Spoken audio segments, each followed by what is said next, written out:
Patay ang usa ka babae samtang kritikal ang gingong kapuyo niyang lalaki human. Matagak ang motor tangkal-tangkal sa pampang sa Barangay Campo 4, Talisay City. Nakalingkawas sa kakuya ang usa ka tuig nga batang lalaki nga nakaangkon lang og bunog sa lawas nini. Gituohang uban sa duha ang bata.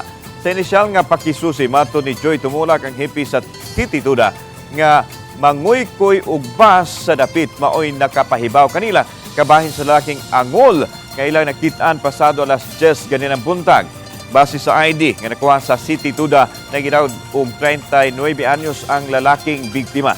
Gibanabanang may gihabugon ang pangpang nga ilahang hagbungan sa usak ka gatos ka tiil. Nagtuo sila nga Huwebes gabi, Hunyo 20 nahitabo ang disgrasya samtang kusog nga bibunok ang uwan. Wa na mailhi ang babaeng biktima kansang lawas nini nasangit sa kahoy. Dugang pakisusi ang padayon nga gihimo karon sa mga otoridad. Gidudahan ni siya nga nahitabo kagabi atol sa pagbunok sa uwan. Kay ang nahitabo is ang mga biktima ulos na nga basa